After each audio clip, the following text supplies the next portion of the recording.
They'll be like, nice. Yeah, my kid's fighting right now. It's okay. He can edit it, right? And you post it, or when you go live, it's already on there. Yeah, so if we want to start going live... Why don't we just record it, and then you can edit it, and then post it after it's recorded? Yeah, so that's what we're going to do. But I think... I really like live stuff. You know, I would like... Because it's a... Yeah, but if we're recording it, it's live when we record it. Yeah. It's not like... So this is the intro. Give me a football, let me hit him in the head. You don't have that like in there so you can upload it?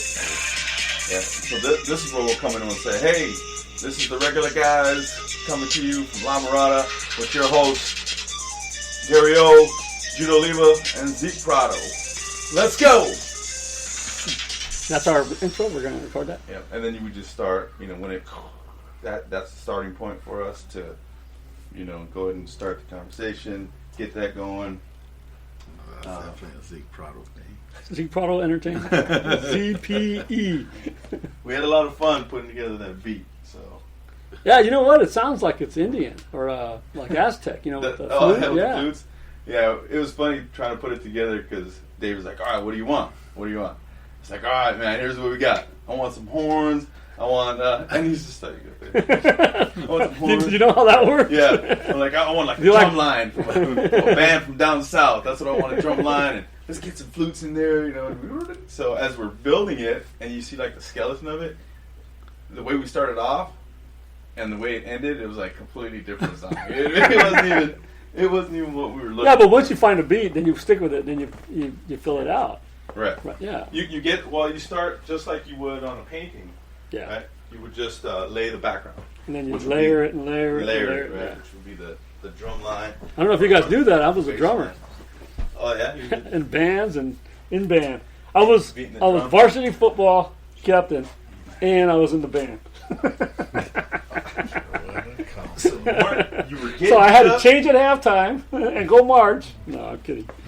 So you weren't. I actually got an easy A because during football season, our band director, there was two of us that played, you know, varsity football. So, you know, during football season, we would just he'd make us carry all the shit out, the bells and all that shit for the halftime show that they were practicing. But since we weren't involved, we did all the lifting. So we'd take all the shit out, and then, you know, all Monday through Thursday, and then Friday night they would perform, and, you know, we were playing. So you were getting beat up and not getting beat up at the same time. I was being made fun of? Who? Charles. Remember the kid Charles? Yeah, Charles Hallahan. Oh, yeah. Charles Hallahan. He was a drummer. Jones used to let him He would go in halftime? And drum at halftime. That's why they're terrible. The only guys that ever let go at halftime was the Homecoming Kings. If they were on homecoming court, that was the only time I ever let someone go at halftime. And it was at South Hills because, you know, they had, you know, real... It was like a big... It was a real deal, yeah. We didn't have that at St. Yeah, I know. We didn't have Corvettes going around. The Theo's pickup truck. And the janitor cart. Alright. Well, hey, welcome to the show here, The Regular Guys, with your host, Zeke Prado. Gary Orona. Jude Oliva. That's their stage name, guys. Coach O. Coach O. I was going to come with Freaky Zeke, but that's taken. That's taken. So, hey, we're starting this podcast as a collective of coaches, teachers, businessmen, entrepreneurs, foodies, to talk LA culture, talk sports, food, talk coaching, talk life, talk manhood. Wait, who knows where we're going with this? But we've been wanting to put this together for a while, right, Dude? Yes, sir. Yeah. Yes, sir. And Coach O, we're bringing you on because you got a lot of insight to us as, you know, when we were youth, and like, you know, we've kind of seen it all come full circle, you know, so it's been pretty cool on that end. You know, the lessons that were taught to us, we brought that back too. So, and you know, what do you think, Coach, bringing you on a podcast? Never done one, never even seen one. This is my first ever podcast. You don't listen to podcasts on the way to work? Nope. Nothing? Nope, just listen to rock and roll. And oh man. There's some good ones out there. There's some good Well, ones. that's what you had mentioned to me, and I was like, I got to find something that interests me so I could listen. But Yeah, I like it. It's like a fly on the wall to some of those guys that I would like to maybe meet one day. You know, Mike Tyson or Joe Rogan. You know, some of those guys that have podcasts, or just a coach that is starting it. It puts you in the room with them as you're listening to it and get familiar with them. And so, are you listening to any podcasts? A couple of Eric Thomas. I listen to Dr. Eric Thomas. ET. The hip hop Preacher. Yes, sir. is that Thank the guy? God Is it's that the Monday. motivator? Yes, sir. Yeah, he does. I think listen to a couple of his things. Anything that I can listen to that'll help me benefit myself as an educator or as a coach, I try to do. I don't get into many of them, but when I have the opportunity, I do like to tune into some of those. Yeah. Well, I watch TED Talks. Does that count? Sure. Yeah. That's A version. The old version of the podcast. Yeah, the TED Talks are cool. I think they started that platform of education, and getting the information out there. And then you got to do your own research. But TED Talks have become popular in like the university circles or educators. So I know that even high school kids are starting to do some TED Talks. Do they call them TED Talks or? Yeah. I think because they've created the platform for you to make the videos and then upload it to their library. It's a good opportunity for the kids to empower themselves too, and showcase their level of education and the knowledge they have that they can provide to their own peers, and I think it's been pretty cool to see some of those kids get on there. It's pretty inspiring too, even as an older gentleman, being able to look at some of these young, the youth of America and watch them be able to educate not just their peers, but even the older generation as well. Yeah, it's intimidating to get up in front of people to talk. So can you imagine having a mic or know you're being filmed? Yeah. And in front of an audience, and you got to, either be an expert or at least be well versed in whatever you're speaking about. So, it's like, I don't know, both of you guys, when you had banquets, the first time you got up in front of a banquet and had to speak, and you had like 100 people in the audience. It's pretty nerve-wracking. I know. My mouth dried up. I couldn't even say. I kept saying and then I took a public speaking class in college because it floored me. And it was they had the varsity, the JV, and freshmen. And this was back when 3 teams were separate. Yeah. So there's 40 kids plus their parents at each level. I was the head freshman coach. All right, Orona, you're up, huh? Yeah, you got to run. You got to run your section of the. Yeah. Of the banquet, yeah, I do remember that. Yeah. Even just giving an award sometimes is nerve wracking. Trying to remember things about the kid and highlights they had, and you want to make sure that the kid's winning an award for a reason. You want to make sure you do them justice. Plus, you don't want the parents upset at you, right? So you want to make sure he was first team all league. And you just said he was good. Yeah. Well, I remember my first time speaking in front of a group I was in middle school. It was they used to have a competition, and they never had a what do you call that? Valedictorian. They never had that, so they would have kids compete and have a speech done. So everyone, they would have your class vote on it, and then they would bring you up like the top 5 or 6. And on your speech. On your speech, and I didn't actually write my speech. Somebody wrote it for me. Isn't that a theme that goes through your life? Yeah. Your first childhood of your life. It's just like somebody else wrote my speech, and I was able to go as a finalist, and she was not. The one that wrote your speech. So, yeah, she didn't get picked. So if you're out there, I know you are. I remember. Thank you. And I remember just butchering the speech, though, when I got up there. I said so many things backwards. Were you in front of an audience? Yeah, you were live? in front of an audience at that point. The whole cafeteria packed. All looking at you. Yeah.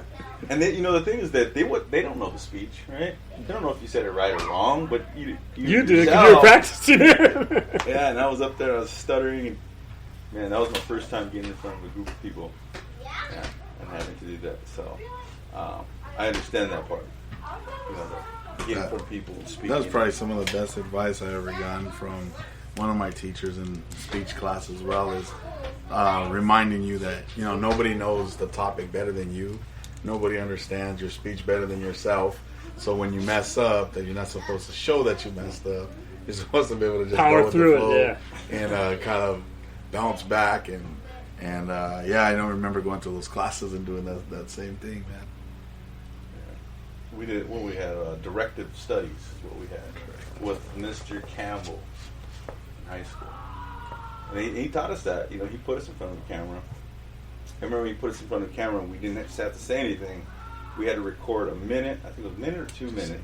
Just stand there, make some gestures, you know, move around, you know, fix your eyebrows. But he wasn't saying, it was just, he was making us feel comfortable in front of the camera.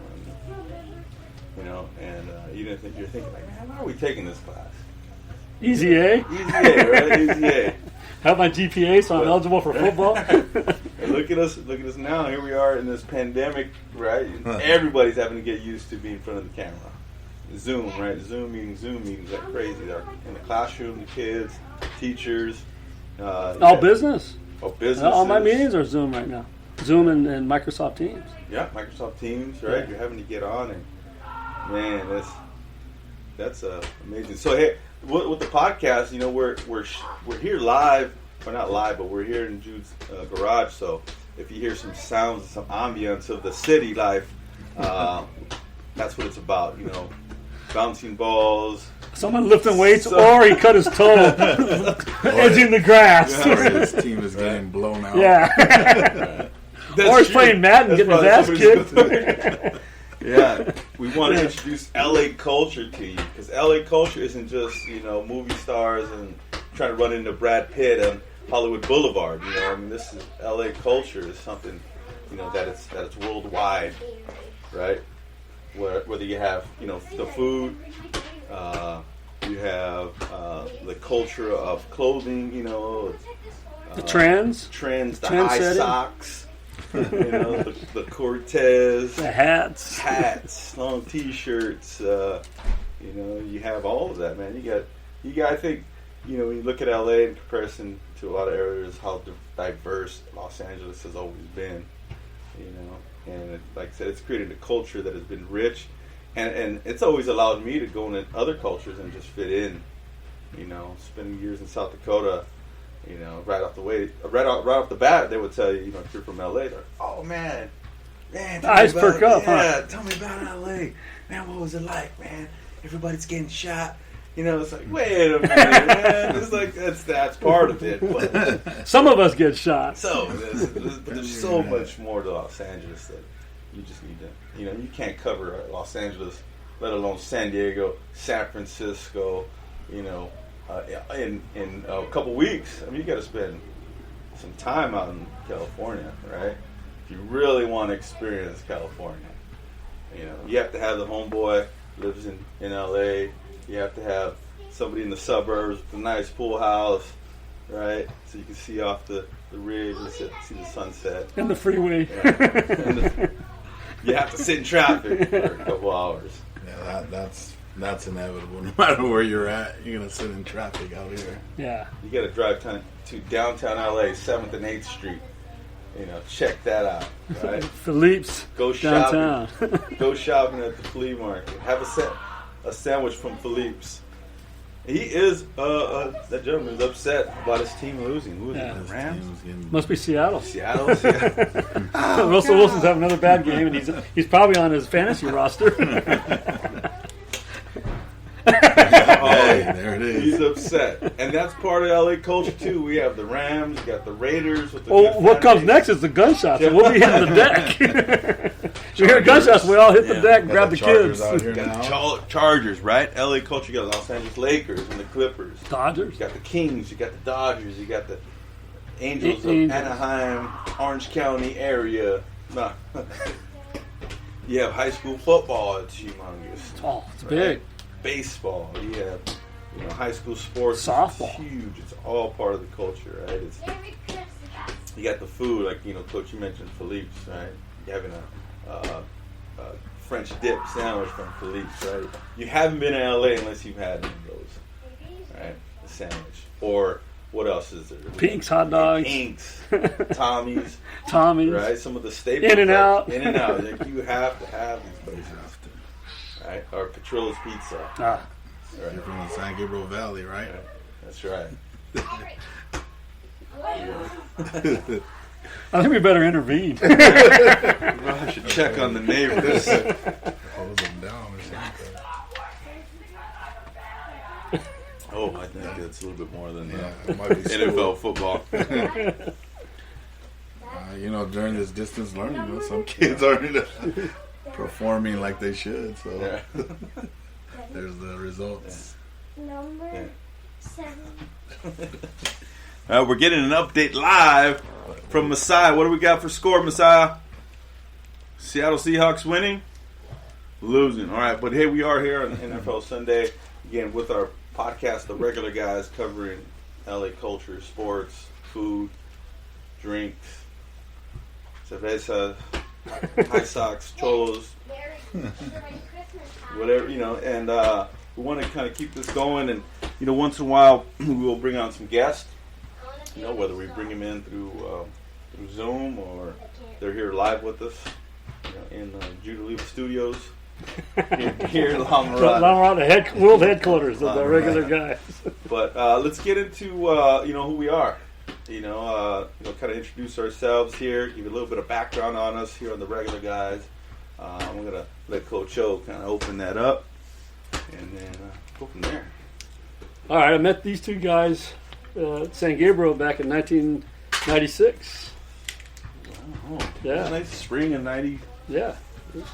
96. I started in spring ball in 96. 96. Or 95. Spring 95. No, because 96 you already started the year. 96 is our first season, right? Yeah. Okay.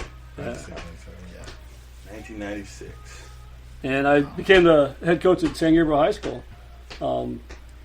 22 people applied for that job. Yeah. And I went in. I had a full suit on. I had a briefcase, and I went in, and there was like 10 guys sitting, waiting to go, and I was like the second to the last one, right? And they're all in PE clothes, every one of them.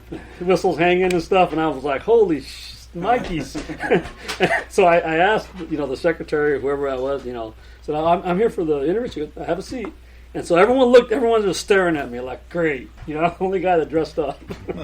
Because I figured it was an important job, so I dressed up for it.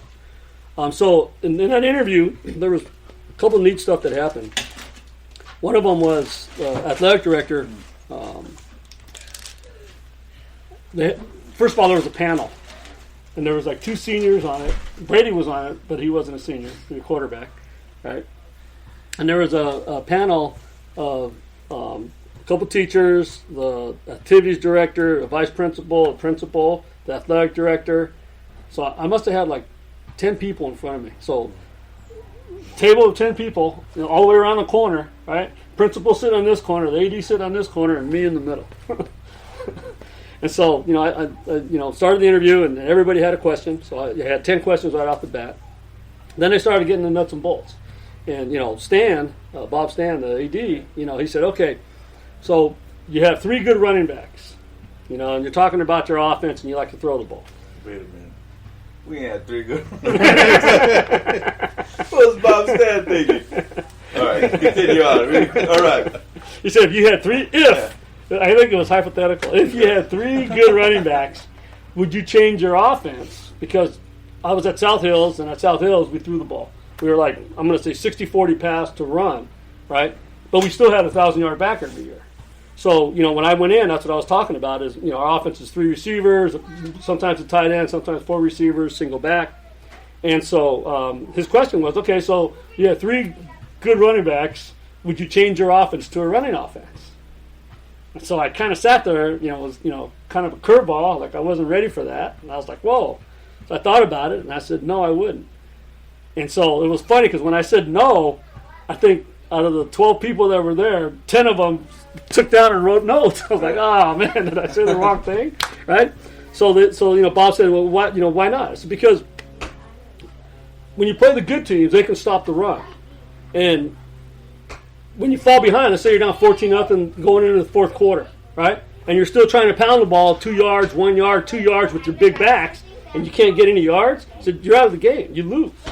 So if you're not a throwing team and you don't have pass as your DNA, you can't just all of a sudden switch it on and try to throw if you've been handing the ball off running, all the way up into that game. You get a team that can stop the run. So to have the pass DNA, you got to throw every day. Backs got to catch balls out of the backfield. All receivers, DBs, everyone knows how has to learn to catch the ball. So you have to have receiving drills every day, and it has to be your DNA. If you can run the ball, it's a bonus. But you don't want to be in the situation where you get a team that can load 8, 9 in the box and shut you down. Right now, you got to throw, and you haven't worked any passing because it takes way more practice time to be better at the pass than it does to hand the ball off. Right?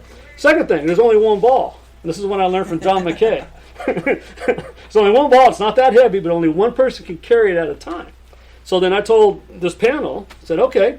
I said, so I got 3 good running backs or 3 good athletes, right? So I spread them out. One at tight end, I put one in the slot and one in the backfield. The one that's the best runner, that has the best vision, is the back, right? But he has to be able to catch the ball out of the backfield too, right? So now I put 3 guys on the field and we throw. So now we have 3 different options that people got to cover instead of just handing the ball off with 2 tight ends and trying to run with the 3 backs. Or the double wing offense where, we got a little misdirection, but we're going to give that tailback 40 carries. So I got done with the interview. I thought I blew it. I thought I screwed the pooch. And so I went home, and then later on that night I got a call from the principal. And he told me that I'd had a really good interview, and he wanted to come in and see me the next day. So I said, okay, maybe I made the top 5 or top 10 or whatever. 22 guys. Maybe they were cutting it down, right? So he brought me in, and he told me I was the only coach out of the 22 that said no, I wouldn't change my offense for those 3 backs. Really? That got me the job. Because I knew what I was talking about. I mean, I want 3 targets out there now. You're going to stop the run. You're going to bring that safety down. Now I'm going to throw the tight end out, and my other guy with the slant. And so I talked. I explained to them how the offense works versus using the athletes. And that's what got me the job. Was I had to sit there and say, you know what, I think I blew it, but that's what I believed in, and that's what I was going to do anyways. And it got me the job. Wow, that's when I think about it. Jude, that cupboard was dry though, right? Because the class before, they had the 3 running backs. Yeah. They had Kip Thompson, they had Mark Gomez, they had William Brooker the year before he got hurt. You had Oscar Hernandez at fullback. So they had, the nucleus of backs. And they all graduated. So you came into guys that, were, younger and new. And I think, there was a couple sophomores that were playing varsity, like Jude and Paul. There's a couple of guys. But other than that, most of that collective of kids didn't even play that year. The year before, that 95 year. So yeah, we had a lot of first time. Or they played a freshman, they didn't play a sophomore or junior. Right. Now they were seniors. Yeah. So that's an interesting question, because that was probably the conflict that they had, because kids left, kids transferred out, and, because they didn't have the offense that catered to the back kids. Yeah. So it's an interesting question that was the one. And think about it. Your guys' influence is the pass. You guys played receiver, you played quarterback, you played quarterback, you played receivers, right? And one of my highlights of my whole career was picking up that newspaper every was it Monday when they put the stats out? And there we had the number 1 quarterback, we had the number 1 and 2 receivers, in receptions. And think about that. Here we had 3 good guys, all in the top 10 of the valley, in stats. And think about before, if you had a back, you'd have 1 guy, the running back. Right. So basically, my interview, came full circle. Yeah, that was it. Because then he's had the opportunity to go coach, back in San Gabriel and coach my nephews or coach his brother. Did you run or throw? Mainly throw. Right. What was it like, back then, 95 throwing? Like, was that happening? I know the first time we actually saw high school really throw the ball was Hart High School in, 98. That was when they were 4 or 5 wide and throwing. Yeah. That was the first time I'd really seen a team just throw. But, was it already happening? Was it new at that time? Yeah, there was a sprinkling of schools that were dedicated to the pass first, right? I think Miles Davis in the NFL and college was running the run and gun or the spread. You know, and that's I went to a couple coaching clinics and I bought a couple films about that. You know, about how you spread them out. There's a lot of room out there. You know, when you run formations or 2 tight end formations, and with the fullback you compress the defense. And so I learned the concept of spreading people out and giving people room and getting them the ball quickly. And then one of my influences was Bill Walsh in San Francisco. And Bill Walsh, I first saw him at Stanford. And then, you know, what he did at Stanford, knowing he didn't have the best athletes, but he was competing or beating some of the best teams, kind of like what Harbaugh did when he went to Stanford, you know, the last time he was there, was basically getting rid of the ball, like don't get sacked. And so, you know, the quick 3-step pass, play action pass. I mean, one of my favorite plays is on first down is the throw and it's play action pass, because defensive coordinators and defenses think 1st and 10. They want to put you in 2nd and long, so they either bring somebody, they're trying to fill gaps, and you fullback in the flat, a tight end in the flat, a receiver stock and go. I mean, with the play action look, with defense's eyes in the backfield, you get a nice, easy first down completion. And it's usually pretty easy because defenses are compressed on first down, trying to shut the run down, especially in high school, right? That when you go play action and you get that guy the ball quickly in the flat, he turns up and goes. It's usually a 15-yard gain, and that's one of my favorite things to do is that or boot out of a counter on first down, because everybody likes to compress the box. Well, talking about like coming in and you had that whole philosophy, what was like the culture that you walked into? At San Gabriel? Holy cow! Let me give you a story that blew me away. So we win our first game, right? Did we win our second game? Or was Temple City our second game? Temple City was the second game. No, we won our third game, so we're 2-1. Yeah. Right, and then we played La Puente and got our arm blown up, and then it was over. Right. So we go 6 in a row losses, and then the last game was against Keppel, and we win that game. Right. So after the Keppel game, you know, we're feeling good. We were home. Yeah, we beat them at home. It was at home. Yeah, because the second year we beat them away. But anyways, it was after the Keppel game. I don't know if it was in the locker room or something, and I heard guys talking about the ice cream bowl. I said, "What the fuck's the ice cream bowl?" And these kids were saying, "No, you know, because I guess they drafted, you would draft guys and stuff like that, right?" So the kids that would go to other sports would leave. So the basketball players would go to basketball, the wrestlers would go to wrestling, right? Soccer would go to soccer, right? And then the baseball guys would go to baseball, and then whatever's left, they had an ice cream bowl. So the season went in like the second week of November, right? And they would put a schedule together, okay? And then they would have the ice cream bowl before I think Christmas break. So even all the way through Thanksgiving, they would play. Then Thanksgiving break, then they'd come back, and then they'd continue to play all the way until Christmas break. And so, I had never heard about it. You guys played other sports, so you guys probably never had to deal with this, right? Ice cream bowl. Yeah. So here's what it was, right? It was the coaches that were there, or one of the PE teachers, I don't know who it was, would put everybody up, and they'd put them in brackets, and then they'd make a schedule, and then they would play like 7-on-7 flag. And they'd have a tournament, and then they'd play for the tournament, like in December, right? Yeah, and so that was 6th period, but they stayed in the football class, and that's what they would do, right? So I heard that, and I said, "What? What are you talking about?" So we're in the weight room on Monday. Season's over. We're getting ready for next season. We're in the weight room 3 days a week, and we're on the field 2 days a week. We're working our stuff.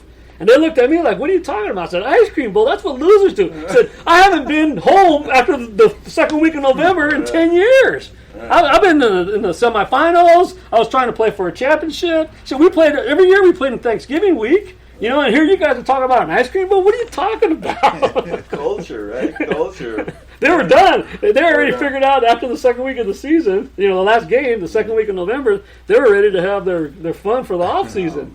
And I'm always in the playoffs. South Hills, we were playing for titles. We weren't playing for ice cream.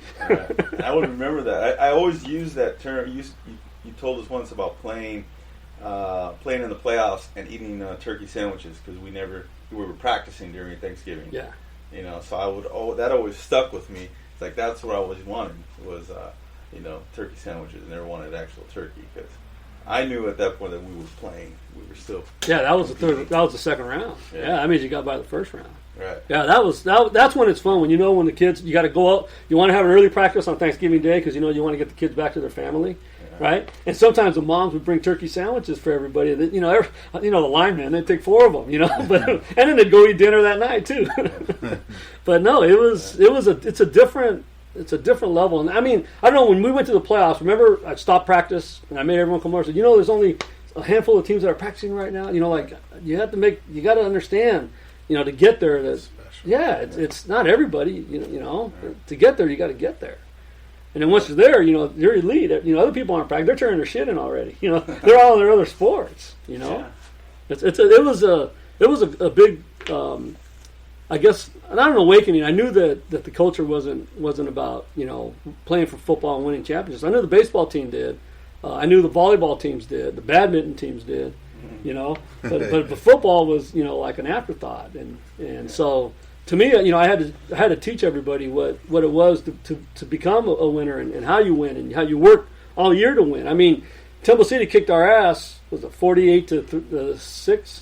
48-7, right? That first year, right? Yeah. We worked on stopping that veer offense from the week we started going back out in the field. You guys were in other sports, right? I was already working how to stop the veer in November for next year, September. Yeah. But I mean, how many, people didn't understand, what it takes to win is, you got to do stuff. Like when I was at South Hills, Bogan and I, we would run offenses against our defense that we knew we were going to face during the season in the summer. So we'd run, they like to run the NCAA route, so we'd run an NCAA route. We'd do like 10 reps every practice. So we knew Covina ran it. We knew Northview ran it. We knew teams we were going to play ran it, and that's where I learned that was from Bogan at South Hills, that, you do stuff in the summer that you're going to see. And it's funny, like you do it in the summer, then you know how you go to your week-to-week game plan, right? And, you don't do, all of a sudden you come to that week that you're playing the NCAA route that you worked all summer to stop, right? And I would notice the kids right away, they would react to it right away. So sometimes you know how you put your game plan in, and say, we're going to do this. And it's something you really haven't worked on, and it's kind of rusty. Sometimes you got to shit can it before you can even get it out for game day. It's like, that's gone. That didn't work. The kids didn't get it, right? Well, when I was at South Hills, I learned that you game plan it in the summer, and then all of a sudden you're in week 7, and then you're running that game plan from the summer, and the kids would pick it up like 2 or 3 reps, and then and then boom, they were on it. And I was like, holy cow. It was like a mind-blowing for me to see how that, before it was like, I just did week to week, and I'd just scream at the kids more if they didn't get it, It was, and that's what I started when I got to, San Gabriel was my first head coaching job. And so, I had stuff, my notes and my playbooks written down that, I was going to stop the veer, I was going to stop the double wing, I was going to stop the counter, I was going to stop, the flood route, stuff that kicked our ass that year. We worked it all summer, and I don't know if you guys realized it, but that's what we were doing. Is that we were stopping the veer, we were stopping the flood, we were stopping the boot rollout, we were stopping the stuff that kicked our ass. Yeah, no, I didn't even think about that stuff when it was happening.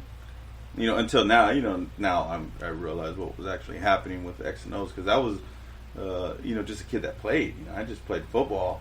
I didn't ever knew scheme and 4-3. I remember growing up and they'd put me on corner. I was like, oh, cool. What am I doing out here? Like I'm not, playing D-line and trying to rush the quarterback. Like, what do I do? I have no idea. Yeah. So like football in that sense for me, the X and O portion didn't come in till probably my first year of college, man. So at Seals, yeah.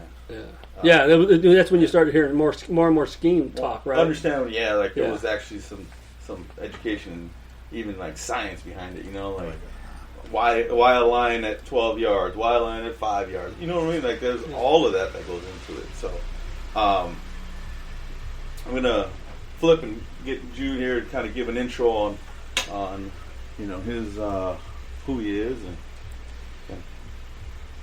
explore that a bit, man. Yeah, Jude Oliva, aka I guess the little Coach O. took the name after Coach Orona when I decided to take up coaching as a career. I've been really, really fortunate, really blessed in my career to be coached by some very, very good coaches, very good mentors. Coach Orona being one of them that got that, and it just goes back to what I think what I originally thought of Coach Orona when I first met him. was you know, What a dick. a winner. Oh, that's part of it too. No, I'm just kidding. A lot of up downs. more of a, you know, he was a winner. He was a forward thinker.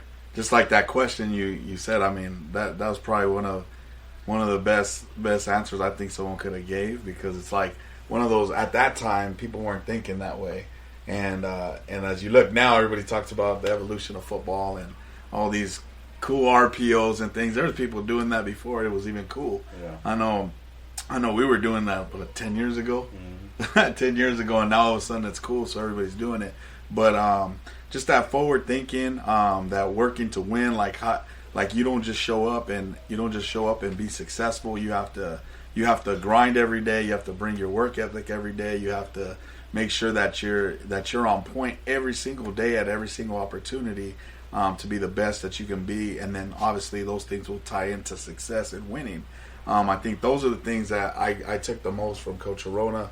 And then I moved on and was really blessed to be coached by, I think is probably one of the best offensive minds that I've been around, which Chuck Lyon, and surrounded his staff with. I mean, come on, man, we're talking about some of the guys that are on the staff. They're on TV right They're now. on TV. They're making millions of dollars, and they're head coaches at different places. They coach in the NFL.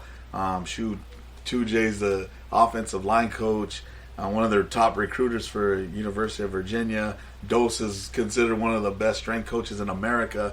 I mean, we were surrounded by greatness, not even knowing it as kids, and just taking those influences and taking them into my coaching career. When I did decide to coach, I went back, like Zeke said, went back and I decided to coach at my alma mater at San Gabriel High School. That was my first football job. I was went in to be I guess an assistant and turned into an OC, and and things just rolled with it, and a couple years later I was fortunate to take over that program and be the head coach of that program, which I'm still super proud of. I think we were one of those teams that were always looked at as a team that didn't have very much, but we always overachieved and got the most out of those kids. And I think, again, all those influences I had in coaching went through there. Then a couple after, I think, 10 seasons, I ended up at Maranatha High School, private Christian school in Pasadena. Did that for a season. Left to go finish my credential. Ended up at Buena Park High School. And that was a whole different ball game. I never been out to Orange County. And, man, Orange County it's a business, even in high school. You get to see, some of those Tiger dads and shopping their kids around. What do you got? What do you got? It's a whole different. What do you have? What can you do? Let me see your offense. They want to know your X's and O's. Yeah, that was the first. How many passes you gonna throw a game? The first time I dealt with that stuff, and I never heard of. I'm gonna be honest with San Gabriel Valley. Nobody really talks about how many stars you have and how many offers you have, and you get to Orange County, and the first all thing, stars. Everybody's talking about, I'm a 4-star, I'm a 3-star, I'm a 5-star. I have kids. I was really fortunate to coach a kid that was a 4-star. Some of them had him at a 5-star. Athlete who was super humble. But that was probably one of my first guys to coach like that. And seeing those things, and just the guy was I think he had over 40 Division I scholarship offers. So dealing with that stuff was a whole different ball game, and that's kind of what I've been through coaching. Just recently I took some time off to be with my family, and this year decided to step back into coaching. Obviously, I don't know how that's working out because we're in the pandemic, but coaching at Orange High School as the offensive coordinator. And one of the cool things, I guess, blessing in disguise, being able to bring Zeke on the staff. It's been years since we've been able to reconnect and do those things, but that's kind of how my coaching little stops, and how my career so far. Played at College of the Canyons, played at San Gabriel High School, and then Dakota State University in Madison, South Dakota. And yeah, so when he talks about South Dakota, I understand it. That's why I was only there for 2 years. Yeah, that's different culture out there, man. Culture is what a culture is. Cold. Sure. Not Cold. Culture. Yeah. So two coaches, and man, making full circle, man. Coach Orona coaching out in 95, 96, or 96, 97, and then Jude 10 years at San Gabriel, and kind of just building on that culture, right? You said that winning mentality, and I don't think, I don't know, man. Growing up, didn't see a lot of it, like a different level of drive and winning, when I think about it, and that's what I think for me was I was just a player. I just played, I competed, but I didn't know, there was a formula to win, there's that, and that's one of the things that, covering and being able to get out there to other coaches, that there's a formula, when it comes to winning and coaching, and it just doesn't happen overnight. It just develops, or it's passed on, right? And it's shared, and then it's adopted, and it's and when you name some of the coaches, you're connected, with Chuck Lyons. I mean, so that's all, full circle, man. All that the winning formula to get down to us, and then trickle down to everybody else that we've been around, and maybe they can see that that's why we're driven so much in football, why we love it so much, and have so much fun with it, because we understand it, right? We understand football. They always ask that question, why football? Why, we don't get paid a ton. You get nothing. Actually, you lose money coaching in California. This isn't Texas. You're not getting paid $100K to coach. You're not sponsored by a car dealer. No, nothing like that. You're making pennies. The tractor company. Right? Those. You're a quarter an hour or whatever it was. Just to coach. So you do it for the love. You do it for the passion, man. For the kids. For the kids. And now the stipends are bigger now than they were probably. When you were at San Gabriel, head coach, you probably made $2,500, and I had to split $1,500 stipends. You're a freshman coach, so you only get half. Like we have to have a car wash. Yeah, exactly. You get all you kids bring $5 tomorrow. All right, there you go, coach. $500. You had a staff. You had a lot of coaches out there.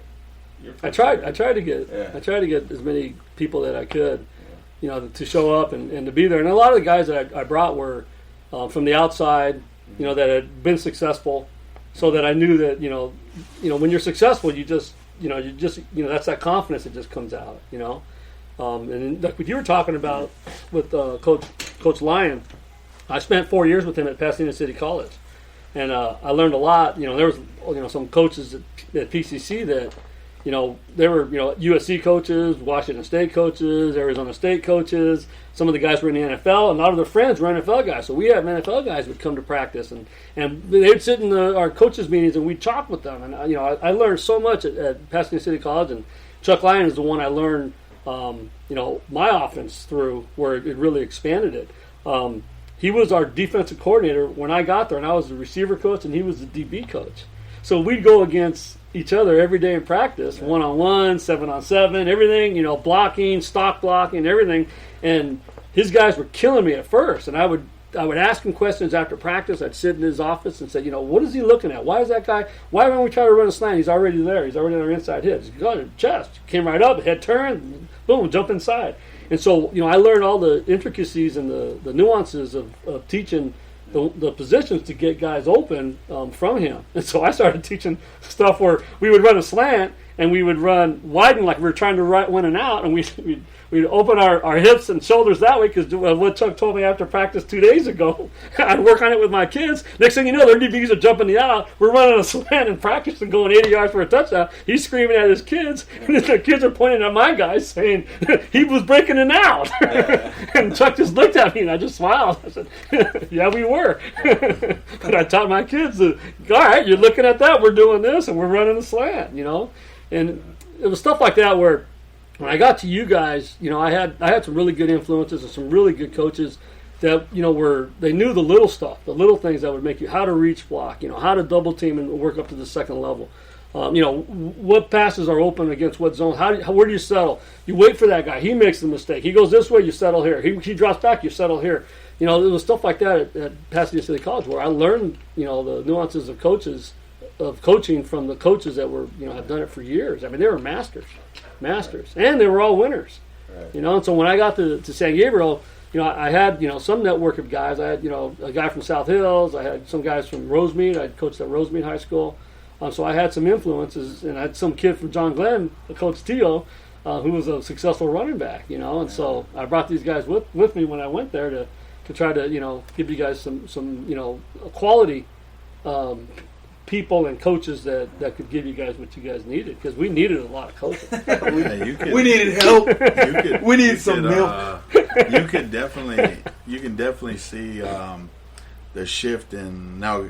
Granted, being there, and I was there a little bit earlier because my sister was a varsity cheerleader, and we used to go watch her. So I had to go sit through some of that painful memory of football. I think they had, 36 straight games of losing or something like that. So I remember watching that stuff and being like, "There's no way I'm coming to school here."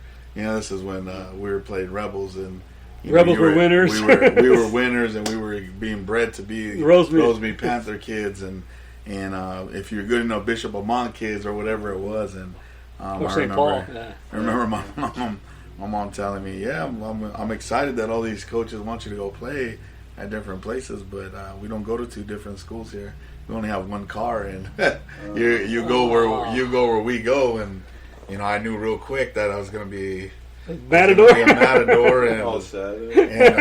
didn't know how to take that at first. But then when right before our freshman season, I think we got a hold of some of the guys that were really good in the area and recruited them. Yeah, got them, like William Brooker and some of those guys that could have went anywhere else, and they were so talented, and decided to come to San Gabriel, and then brought Zeke and his junior high. We all kind of linked up there and kind of started. We started that freshman class pretty successful. I mean, for a San Gabriel team, it was really successful, and then playing that sophomore year with all the varsity guys, and only winning like 2 games or 3 games, and seeing how rough that was, and then just seeing like when you got hired and the people you brought on, and you could see like that culture shift of like these men that were invested in us. They actually, this is probably the first time I ever heard somebody say like we were gonna win, like actually tell us that we were gonna win on Friday night, and I remember the preparation is what was gonna separate us. And I've never heard at that school a coach so confident about winning. So I mean, I guess I've always been one of those loyal people that just believe in the people that invest in myself. So I was like, well, if he says we're winning, I guess we are. Hey, let's go. I had no other way to think. We're going to show up. Might as well win. Coach, I think about that stuff. You come into a group of kids, that you're trying to connect with, and like, you were there too. You were a football player in high school. Culture, like, is that different? Trying to connect to a group of kids from, San Gabriel, or did you feel like you can relate to us, connect to us? Because that always interests me, that culture part of like, coming into, maybe a culture of football, wasn't as important to a lot of people, because I didn't have, football wasn't important to me. I didn't even know that I really wanted to play college football until someone said, "Hey, you can play college football." And it was just the same thing. "Hey, you can win." You're like, "Oh, what?" And so like your upbringing, there was that, part of it, for yourself to give that back to us. Did you see us and see yourself? What was that? Was that like? Was that happening? Yeah, my parents took us to Mexico when I was 10 and 12 years old, and my grandma lived there, and I had an uncle that lived there. I was in Sinaloa. It's a small town called Concordia, about 2 hours from Mazatlan. So we'd fly into Mazatlan, and we'd get in the back of a stake bed truck and bounce all the way for 2 hours to this little town called Concordia. And my mom would, make us do chores every day or every Saturday. All our kids, all our friends would be out of the neighborhood. Come out and play. We'd bounce the balls, throwing the football around, and we had to do our chores before we'd go play. If we didn't go out and do our chores, right, and we went out and played, and my parents were working, and when they got home, And if we weren't done, we got the whip, right? We got the cinto, right? So my mom would always tell us, you know, like, yo, you guys don't know how good you have it, right? You know how we tell our kids nowadays, we don't know how good you have it, right? So she would make us, part of our chores was this. We had to clean the windows every week, and we had to vacuum the screens. It's like, what the heck? You know, our other kids would just do vacuum, dust, toilets, and dishes, and that was it, right? We had to do trash, we had to do the windows, we had to do the vacuuming, we had to pick up and dust the carpets outside every day, right? And you know, one would have to hold, and I was a baseball player, so I could swing the bat and dust it, right? And it was just like, we did like from A to Z to clean. Our house was spotlit every Saturday by 2 p.m., right? Because we wanted to get out and play with everybody, right? And so I didn't understand, you know, how my mom was so bent on how good we had to clean, right? And then she took us to where she grew up, my grandma's house, the house that my mom grew up in, right? It's in Concordia, Sinaloa, Mexico, right? Yeah. It was 4 brick walls with cutouts for windows, no windows. Man. Okay? First time I met my grandma, she's about 5 foot, 4'11", 5 feet, about 85 pounds, right? She had a dress on. She had her hair in a ponytail. She had glasses hanging off her nose. She had a apron, and she had a towel in one hand and a broom that had the handle cut in the other hand. And I walked in the house, and it was a dirt floor. Yeah. I went, okay, and this is like I was 10 the first time I went there, so I was born in 61, so it was 1971. So as we walked in the house, you know, we're bringing our suitcases, we're walking in, my grandma's behind us, knocking the dust off of us down and sweeping the layer of dust that we just brought up out the window. Huh. Okay, we stayed a month in that house in Mexico in the middle of summer. Oh, boy. Middle of July. No AC? No central air? Okay, get this. Bugs at night Oh, man. would come in the windows, mosquitoes, and they had these bugs called habituchis, right? And they would pee on you, and they would be like an acid, and they'd give you like ronchas, like, you know, okay? So I don't know what they're called now, but they call them habituchis, right? So you'd hear them coming in, and you would just you would sleep the whole night underneath like a mummy, like nothing sticking out, because you didn't want to get stung or peed on, right? And we were on cots, so like the cots would make noise. You could hear, you know, dogs running through the streets at night, and we had a wood door, dirt floor, and nothing in the windows. I was like, oh my God, right? That first Saturday we got back and we had to clean. My sister, brother, and I, we were like the 7 dwarfs. We were whistling, all happy with windows, doing the screens, you know, like we were like, hi-ho, you know, oh, we got windows, oh, we got carpet, oh, you know, we got tile floor, whoa, hey, we got a toilet that flushes. They had an outhouse in the back of the house that we had to go to the bathroom. The shower was a water hose, and it was only cold water. Oh boy. So it was an eye-opening experience for me. So one of the things that happened in this trip was, you know, I was a big Dodger fan growing up. So you know how you go to helmet weekend back then in the day, and you get everybody got a helmet. So I had the Dodger helmet. I actually had 3 of them because, you know, my dad would take me Friday, Saturday, and Sunday, so I'd get 3 helmets, right? Mm-hmm. And then I would put like my favorite Dodgers number in the back. I'd buy one of those stickers and put number 7 for Yeager, number 6 for Garvey, or 22 for Buckner, right? And so I brought 2 of these helmets with me. I brought like 2 gloves. I brought like a bag of baseballs in my suitcase, right? And I brought like 4 Dodger hats. You know, like I had, well, actually it was 2 Dodger hats and like 2 of my Little League hats, you know, like the teams I was on. One was the Giants, and don't tell me why. But anyways, so when we were leaving, my dad came to get us, right? And so when we were leaving, all the kids, every day, they couldn't wait for us to go outside and play because I had all the gear. I had a bat, I had gloves, I had balls, I had hats, I had, you know, whatever. We used cardboard for bases, right? And we would play out in the street, and they all loved it, right? And so, you know, my dad said, all right, so he made me give my gear to all the kids in the neighborhood. So, all right, which one of you likes the Dodgers? Oh, me. So he gave him a Dodger hat. He gave him a Dodger helmet. He gave him the bat. Who's the best hitter? And I would say, that guy is. He gave him the bat. Who's the best fielder? That guy's got a good arm, you know. And so my dad left all my gear there, and he said, don't worry, I'll get you new stuff when we get back. And I was like, oh my gosh, so that was all my stuff, right? I left it. So 2 years goes by, and then at 12 years old, we go back out there, and we stay another month out in Grandma's. But now we know what to expect. that first one was a culture shock trip, right? Yeah. But that second trip, when we got back out there, I left about a dozen balls, hardball baseballs, right? We got back there, all the baseballs, the covers had come off, and they were taping them, and the strings would be coming off, and they'd be lopsided. I said, what happened to the baseballs, right? Well, they didn't play on grass. You played on, the streets weren't, pavement. It was like hard compressed dirt, but there was rocks and stuff in them, right?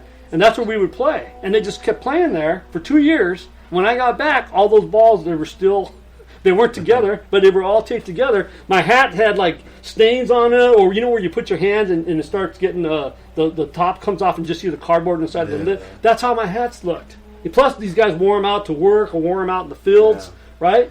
And I was like, these guys, they all had their stuff. The only thing that looked decent was the baseball, the blue baseball plastic helmet, but it was cracked because someone had got mad at them and threw it on the ground. And they were telling me the story, right? And so I go back at 12 years old, and now all these kids had the same gear. Nobody got anything new, because they were all poor. And they had all this gear, and I was like, oh my God. So I brought more gear, and my dad actually had me load up more. And so when I left that second time, I left them with more stuff. And that's like where it started with me. My parents, supported, my family in Mexico. Yeah. But I'd always have to go to the pharmacy, the farmateca, and get money orders. My mom would make me good money. I'd be carrying $500 sometimes to the pharmacy. My mom would put it in, put the $500 in an envelope and put it in my pocket, and she wrote $500 on the outside of it, and she didn't tell me what it was. I could have got mugged walking to the farmateca. I didn't know. And I have a quarter for each $100 money order, so I have, 5 quarters, and I was like, there's this one, here's this one, here's this one. Then that's what we would send to Mexico to my mom and dad would take care of my mom's family. And so they always did charity work and stuff like that. So, when I started coaching, like I would always tell the kids that didn't have money, because they were the ones that, all right, you guys get your cleats off because we're going to start, running around and doing routes and stuff like that. And then, you'd see 2 or 3 kids that would be slipping during routes, and they had their Vans on or their, whatever, imitation pennies, right? But they had those on, so then I'd pull that kid aside and say, hey, do you need cleats? And he'd say, yeah, my parents can't afford them. So I would buy them cleats. Yeah. And so, like, a lot of the kids liked playing for me because I always did things for them above and beyond, just playing football or just being a coach. And it was instilled in me, on my visits and seeing where my parents came from and how poor they were and how they were supporting their family, that, it was just a given to give back. Right. So it was when I got to San Gabriel, it was like exactly the situation I wanted to be in, Yeah, you bought me my first pair of cleats, yeah. I didn't have cleats. I used those old Jordans or the Deons from Carlos. Sanchez game.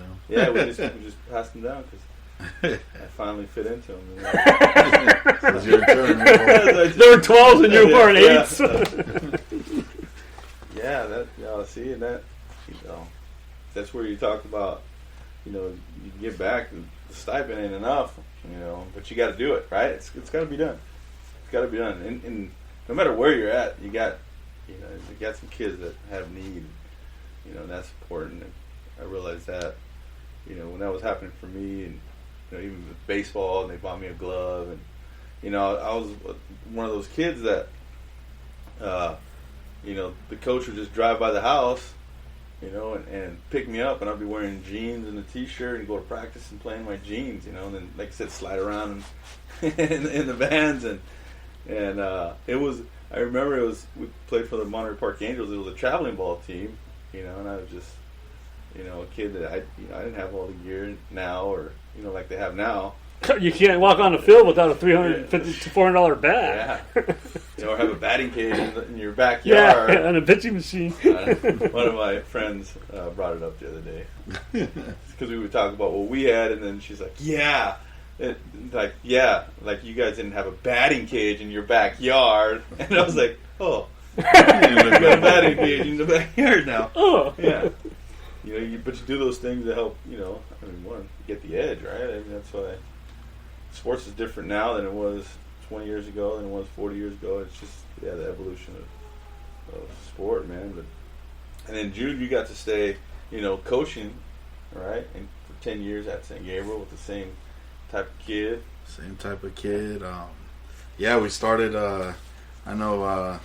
Obviously going through just being an assistant coach, seeing the need of what our kids need. Obviously, being from the same neighborhood, you know exactly what they need. Growing up the same way, I think I always say I kind of had an unfair advantage because I had the lay of the land before it was. I got a lot of kids that normally wouldn't go to San Gabriel, come back to San Gabriel to play for myself, and I think a lot of that had to do with the same thing, is just understanding who they were, what they were about, where they came from, going above and beyond. And this is before, I know when I first started, I was still a student.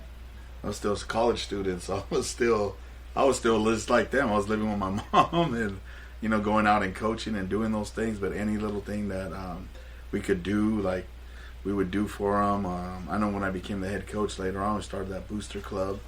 And everybody always asked me how come my booster club was all women. And I said that was kind of strategically done that way, because, who loves kids more than their parents, than moms? Yeah. Dad loves you too, but you're not going to get that same drive and affection. Go to the booster club meeting or go drinking with my friends. You're going to lose a lot of dads. So I realized really quick that, the women were the ones that were going to go above and beyond for the kids. So I strategically kind of brought in the women and had them run my booster club. And, just some of the things we were able to do for those kids. And, they always got fed, whether it was like a Wednesday practice. We would have Wednesday night practices. Which we feed them after? Yeah, we'd have family day, which we call a family day, where we would, their family were able to come watch them practice. We would do everything situational live under the lights, feed them dinner at the end, and feed their parents as well. Something that we brought over to Buena Park as well. And you always had those kids that no one would show up, so you'd have to be there for them. Yes, definitely. You would. That's the ones you'd look for in the crowd. Is like, okay, so and so and so and so. No one's here for him. All right, so I'll make sure that I put them with the family, or we adopt them in and bring them in. Yes, that's so important. Because when you have nobody there for you, man, it sucks. We would.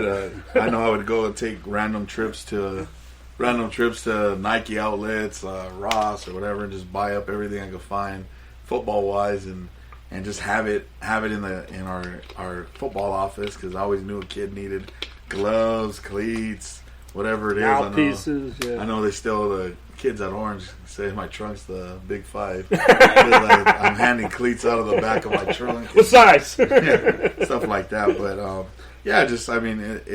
it's ironic, but it's the same problems, just different years. And you start seeing that, like, those kids need the investment as well, that because they are going through a cycle. And, hopefully, I know, like Coach Orona was for you, for me, that cycle breaker. Mm-hmm. I figured, I'd be the same person for them. Hopefully I'd get somebody to break that cycle in their family so that they can go off and be successful and, and do that for somebody else. And like we always talk about paying it forward and doing those things. And that was like the biggest, out of all the things that we accomplished, and with winning and stuff like that, those are always my favorite. Or when I get those invitations, or I see like the celebrations that they send where they graduate from college, or they're getting married. You see them having kids now and them investing in their kids. I think those are the proudest moments I've had since. And I'm just seeing them with the San Gabriel kids. So now here, I think in a couple of years, we'll start seeing that with the Buena Park kids, and going on and continuing forward. Yeah. No, that's been good, man. That paying it forward and understanding that piece. Keeping that going. Like I said, breaking the cycle. And we'll take that like lead into my intro here of football and coaching, and I grew up in a household, single mom raising 4 kids, and what I knew about my dad was very little, because he passed away when I was 2 years old, and I always ask my brother questions, and he kind of fills me in that, like, my dad, from Mexico, grew up in Nayarit or Tepic area, and then they lived in TJ, and then they came into East LA, and then East Los, right there on Whittier and Saybrook, and it was my grandma, and then my dad, his brother or sister, and he loved sports. From what my brother kept telling me, like he loved football, he loved track, baseball, and when he was at Garfield, he ran track and field. I don't think he played football in high school though. I think he just ran track. And then when he turned 18, he went into the military, went to the reserves, was stationed at Fort Hood, and that's where he met my mom. And she was Texas. in Texas. So my mom was from Austin, and my family had been in Austin forever. My cousins will tell you they're Tejanos. They're not Mexican or Texas. In Texas, right? They speak Spanish, but they've never been to Mexico because we had been in that area the entire time, right? So when Texas was Mexico and that whole exchange and how that works, that taking their nationality and giving them a naturalization birth certificate and on there it says race, it says white as opposed to Mexican or because they were Texans. They were Texans, man, Tejanos. Yeah. And so that's how my mom and dad met, and then they moved to California. And then, my older brother, when he was younger, man, this guy was in everything. My sister was. It was track, and then from track to baseball, football, boom, wrestling. My older brother. So, like, to me, he was always like the super athlete, and I can understand why, but he had that influence on my dad, in life. And so I knew all those things about my dad, like had an idea, but I didn't understand why I love football so much, or I love baseball so much, just going, because that was my outlet, that was for me to, when I went outside, it was just me and the ball, me and this bat, for hours, we would just play, growing up right there in a couple years in Monterey Park, going to Inez, and then moving to Rosemead, we used to just play in the driveway, or we would play in the abandoned crack house across the street. I remember they had a house. It was abandoned and boarded up for years, and we used to play out there. And it was just like Sandlot, man. We had the fence that was the home run fence. You remember hitting balls into the neighbor's yard and just having to hit a woman one time. They took our ball away, things like that. But as kids, we grew up, just on the street playing football, playing till the lights turned off, or till mom, called you in. And so growing up, I always had a passion for football, just didn't know where it came from, until my brother started to kind of fill me in and tell me about that. And so as I'm playing, going into high school, playing multiple sports, and then what would you play? You played football? I played football, baseball, and then my senior year was just soccer. I should have been doing other things, but track also. Track. I did recreation track growing up, right? That was a little different than the AAU stuff they had. It was just kind of city. It was city league track and field. You'd have meets, on weekends and play other elementary schools or middle schools. And but I was never in the competitive travel teams like that. So mom was always working, and I just played for the recreation. Right? And that's where we first met Jude, because Jude played at the Dante Williams. How old were you guys when you guys met? Probably 9-10 years old. Wow. Right. This is how we met. And I don't know if it was Jude, but I know somebody on his team tackled me into the fence during flag football. And there was no tackling, right? There was no tackling flag football. We were 5th grade. Yeah, I remember coming around the corner and got tackled. My ear was bleeding. I got knocked out for a second. It might have been his cousin, because we were actually on the same Pop Warner team at the time, so we had knew each other. His cousin played Vargas. Vargas, and so that's when we first met as kids. We were on the team together at 10 years old. But we had seen each other in recreation, you were playing in one team, was playing in another team, so you got plenty. Flag football, and then during the summer, and our schools were really close too, so they were around the corner, That was back when the school was every block, huh? Yeah. There was enough kids to fill them, too. Yeah, that was back in Rosemead when they still had the dirt streets. They weren't paved yet. Damn. Yeah, that was a Rosemead, and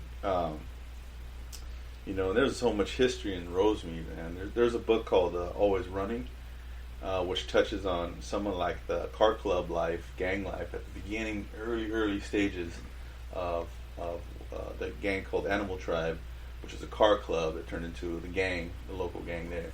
Yeah, and so, that was, a huge Latino population. Now it's kind of shifted. It's 50-50 Asian and Mexican community. And you kind of seen that shift, as you're growing up. And, Rosemead, that's what we had, recreation. Now, they do things differently now. It's like every school used to have a recreation program. Now it's like one program for every school. Yeah, you got to go, and that's who we ended up meeting a lot of our friends and a lot of kids, and was through that recreation program, which is now the mayor of Rosemead was a rec leader. Really? Is that still Sam? Yeah, right. Yeah. So wow. Yeah, she was. I remember she was our leader, and then she went to like Harvey Park, and so a lot of the community really knows her, and so that's like part of the rec deal growing up is how we met, as kids, and from there went to St. Gabriel High School, like you said, played different sports. That's how ended up meeting you, and like that just changed everything. Because at the end of it, I had no clue what I was going to do. There was no next step for me. I have an older brother who's locked up, younger brother, passed away in a car accident. But I have my sister who has 4 kids and done great, but I had no clue of what I was going to do. Like, well, go to the military? Or do that. My dad was in the military. Maybe I can go, but college was never a thought. I didn't have the grades for it. I tell the kids all the time, man, I said, you got no excuse. You got someone who's been there, done that. I had a 1.7 GPA, 16 ACT, and here I am down the line, and I've gone to school and college, have a degree, and all that stuff. So you have no excuse. Every group of kids that I work with, I tell them, you have no excuse, because you got in front of you got an example. You got someone who's been there, done that. And which a lot of kids, they buy in and they appreciate it, and so with that piece, of loving football and playing college, playing for you, coach, and absorbing all that I learned there, and taking that to college and College of the Canyons, playing for Chuck Lyons, and then taking a year off, and then playing at Glendale with Coach John Secudo. And then transferring and playing for Rod Olson. And then he left and played for Tony Harper. And then Tony Harper, after that, my senior year, I came back to coach at San Gabriel, 2003, 2004. And 2003, we went to the semifinals. Went to the final. My fault. Yeah. Went to the finals. Oh, yeah. Here we go. Let me rewind. We went to the finals to play South Hills. Right, which we knew Coach Bogan because so here's another full circle, and we had a good group of scrappy kids, from Rosemead. He had 4 D1 athletes on his team. At the end of it, he had 7. Yeah, there were some juniors. I'm sorry. I was thinking of the seniors that year, the twins, and So he had some dudes on that team, and then the next year. It was a new head coach that, was very new. In 04, which we went 1-9. You get a team that goes to the semifinals, and then next year you don't keep it rolling because, you try to change the culture that was there, right? You try to, not even add to the culture. You just try to change it completely. So there was no success there, and I think he only lasted 1 year. Maybe. Wow. And then that's when I was also involved in that year. Was also involved with the Junior All-American program with Jess Gonzalez. He asked me to take over one of his teams, and you know, Is that who are they? Rosemead Rebels. Those Rebels. Yeah, Rosemead Rebels. So Jess Gonzalez have been, he put together that youth program. That's the name of the park, isn't it? Name of the park, Jess Gonzalez. He used to be a police officer, and so like with that Rosemead Rebel program, you think about how many kids had gone through the program or knew about Rosemead Rebel program in the area. And so he asked me to coach his team, and I agreed to it, but I didn't know what I was getting into because I had like the Bad News Bears. I had the kids that were too heavy to be on the team, and then the kids that were too young to be on the older team. So I just had all the worst kids. Group of the Bad News Bears. But I coached them up, man. So Jude also came out, and he helped me after he was done with the high school because he was running the offense there. Then he would come help. Really? Double duty? He's double duty. We were doing double duties. Coaching at the high school, and then we were coaching at the youth program. And like I said, we just had some kids that were in-betweeners, man. They were tweeners. They were first-year kids, and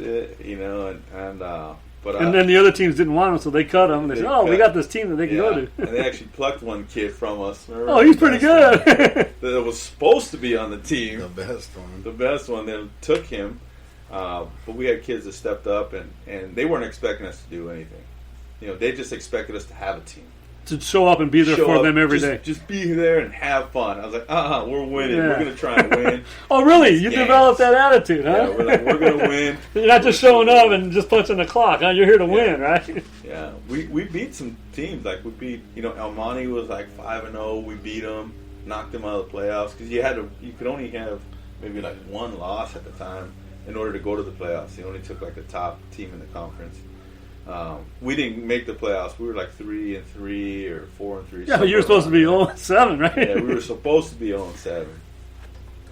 One game I remember, we had a 2-minute offense, and I remember Jude turns to me and he's like, "Hey man, run that screen there to Simpson, right?" And so we sprint to the right, throw back tight end screen. He catches it, scores, game over, we win. And it's just like, just an explosion from the kids. Like, man, this is cool. That feeling to win. And I know some of those kids I haven't seen lately, but I know that, if I see them or they see me, they'll recognize me. And, they remember. They'll remember. And even though I call them the Bad News Bears, they remember. Yeah, you guys won. They remember that we won games. We didn't end the season at 0 and 6 or 7, whatever the season is. That was 04. Then 05, I went back to Dakota Wesleyan to finish school and coach with under Brad Pohl. I was coached there for 3 seasons, and I came back and coached at East LA for 1. Coached at Temple City High School with Anthony White. And then I went back to Dakota Wesleyan in 2010, coached there as the pass game coordinator, and then Ross Simple took over. I was offensive coordinator there for 2 seasons. We went 8-3, just missed the playoffs. Again, that was the best record that they had in like 20 years since the 90 teams. The 90s, wow. They were 10-0 and 9-1. So we had the best record, and the best record in that conference, the GPAC conference, which was new, because they used to be in the kind of a Dakota conference with Black Hills, whenever NAIA. So if you know anything about South Dakota football, that's like some good football out in that Midwest. And so that was the best. And then after that, went to School of Mines, Division II school, did that for a year, and then I got out of coaching. I said, I'm done. I need to revamp, who I am, reevaluate. Do I really want to continue doing this? And I stepped out for a year, and I covered football, like media. I worked for NCSA, and then I worked for a sleeper recruit out of Georgia, and I covered football. So I would go to these camps. I was in LA and Atlanta and South Dakota, and and I would go to these college campuses. The University of South Carolina, they would have these prospect camps. And Owen Popo was, a kid that was like an 8th grader. He's now playing linebacker for Alabama. King Makuta, he's over at Auburn, so all these kids that I would cover, I'd get to know them and interview them and talk to them, but I just had stepped away, from football. And then my nephew, Arthur, who played college football at Dakota Wesleyan, he was done.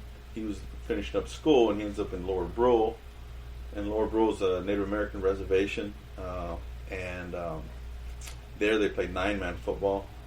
But he calls me up, says, "Hey man, I need some help with kids. We're gonna put a flag football program. Let's get it going." And they had already had some things, going every now and then, but nothing consistent. And so I ended up talking to the superintendent, who says, "Well, I don't got nothing for you, no job, nothing." I said, "All right, cool." I get on the highway, I'm headed back, and then he calls me. He says, "Hey man, I just had to let go of 2 people. I got 2 positions open.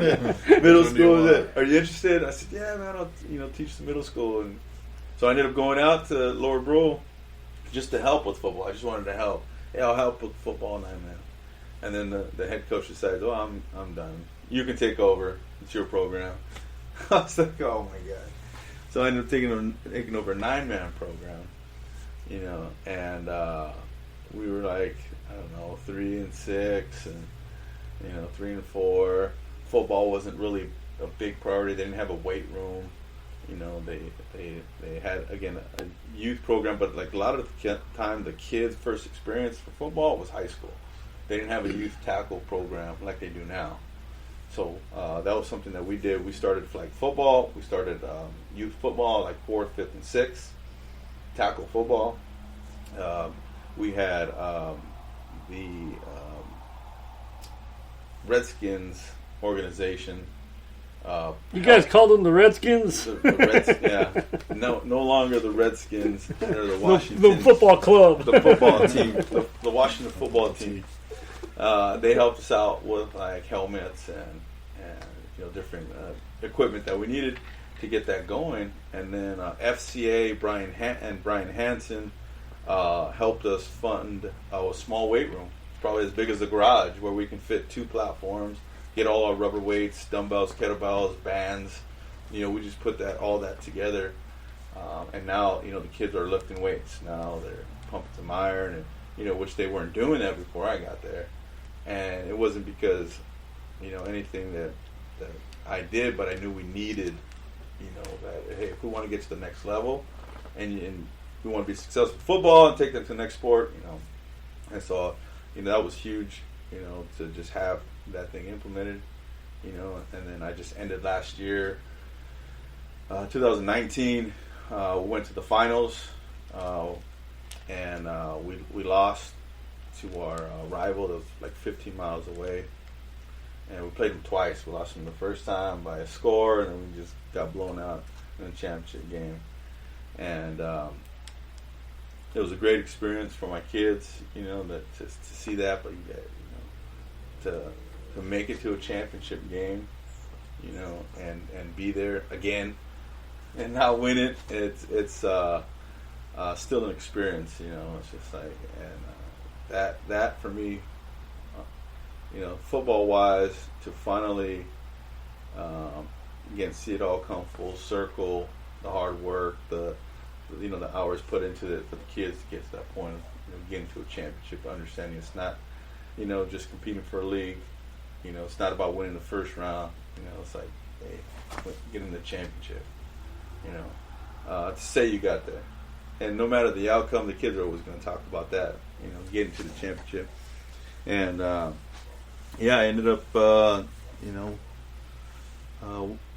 at the end of it, saying goodbye. I'm going to look for some other opportunities, and didn't work out as planned. But now relocated back to California and coaching with Jude right now. And yeah, we haven't coached together in 16 seasons. That's a long time. That's a lot of football in between, man. A lot of football in between. Different experiences too. Different, man. Coaching in South Dakota is not as again as big as they think it is when you compare it to California, Texas, Florida. They do have a traveling team, the South Dakota Miners, that does travel around, and they play Texas teams. Actually, they do really well. But that's again, what they've done. They adopted the culture of football, and they've made it big out in Sioux Falls area. So kids come from all over to play there? Yeah, you do. That's where Nate Gary, he was playing today for the Eagles. He's from Sioux Falls. No, safety. Played in Nebraska. Yep, played in Nebraska. Yep. Then you have Nash Hutmaker. He's at Nebraska. You know, he's a South Dakota kid. You have Goddard, tight end for the Eagles. So, you know, there's that's happening, right? I mean, you have D1 players coming out of South Dakota. NFLers coming out of South Dakota. Chad Greenway is another guy. Ben Lever is another guy, that South Dakota guy. So, and those teams like Minnesota, they pick them up. You know, Thielen's, well, he's not a South Dakota guy, but, you know, small school guy. And in that Midwest, you get a lot of those small schools. They get some good ball players. Guys that get overlooked, but, you know, football changes the culture at the school. You know, football changes a lot for a community. Yeah. And here they are trying to shake it up. Yeah, they want to disband it or limited, and it's like anything. We always talk about like rallying the community and having that stuff. I know some of the biggest things at St. Gabriel, when we were at St. Gabriel, was going to the finals and doing those things. When we finally, I know, I'm probably thinking about it. I want to ask you a question, Coach. When did you kind of see, I know I have a moment myself, but when did you kind of see, like, at San Gabriel, like, where you felt like that you finally got us to shift into the right direction? It wasn't even football. It was that Big Bear trip. Oh, boy. You know what I saw? I saw a lot of the cliques go down. I saw a lot of people getting together. A lot of people were backing other people up. People were helping each other. And it was all because everybody wanted to be with us on that trip. You know what I mean? It's like, how many of you guys ever been to Big Bear? How many of you guys ever been to the mountains? How many of you guys ever did any of that stuff? And so, like, everybody wanted to go to that trip. So it's like everyone stopped being selfish or thinking about themselves, and they wanted to be part of the team. So I think, remember when we stayed after at that pizza place and we played the video games? And I saw people that had money letting the other guys not have money come in and play. That's when I knew the barriers were down. That's when I knew you guys, as a team, I knew that team was now going to play for each other and not, like, you didn't want to let him down. He didn't want to let him down. You didn't even know this kid, but now you're counting on this kid, and you're pulling for him, and you wanted him to be successful. You wanted him to win. Even when we were doing it against each other, where that first year you guys wanted to kill each other and make each other look bad because you hated each other. You know what I mean? It's like it wasn't a team. But after that Big Bear trip, when we came back, that's when I noticed, man, it was a whole different experience with you guys, because I knew that everybody had I guess everybody, so we were together for since Friday till Sunday, right? Yeah. And we spent Friday night, Saturday night. Remember all you guys? Remember when I was going to separate because we didn't have enough guys that would fit, and you guys said, "No, we're all going to the cabin." Yeah. And you guys all made room, right? And then when I went to look and inspect the cabin the next morning, it wasn't a blown up disaster. You guys kept it clean compared to the year before when you guys blew up the motel rooms. That's what I knew, because it was like you guys cared about stuff. Yeah. You guys didn't want to let me down by blowing up the cabin, because knowing I'd probably have to pay, whatever to fix whatever you guys had broken. You know what I mean? And everybody made room for everybody. Yeah. I mean, think about that. I mean, you guys were the guys that slept in that cabin or didn't sleep, right? Yeah. We had the hierarchy, Yeah. Some guys earned their way onto to what level? Yeah. Yeah. There's definitely that piece of it, of like the older guys and being in charge, and but then the older guys also not just being the bullies. You know how you can be an older guy and be a bully, but also like you got to give the young ones or the little ones that are trying, and you got to reward that effort, right? But sometimes there's teams where there's just bullies. Right, and they don't want the underclassmen to make them look bad. They don't want the underclassmen to take another senior's job, right? But when that gets broken down by the leaders, and it's just everybody's contributing, then that's when you win. Yeah. Team building. That's important. I know that. There's a lot of. I've installed that. In programs and trying to do something before.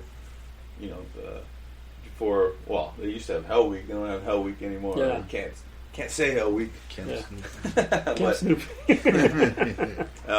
But that team building is important. And there's a lot of different ideas out there. A lot of great ideas. When I was at Westland, we used to take the seniors out to Isabel, South Dakota. You're talking about out nowhere. There's nowhere you can hear coyotes coming from miles away, right? Because they smell you, so they know you have food and leave stuff like that. So we would take the kids out, and we would have activities for 3 days, right? Activities. There was like a reading session. They would read a book, like a Band of Brothers book. They would read, or Wild at Heart. They would read some books like that. We would feed them. We would take them out and shoot archery. Take them out shoot shotguns or 22s, clay shooting. Go out and shoot prairie dogs. We would send them on hikes. We'd send them on a mile run. They would get their conditioning in. We would take them swimming.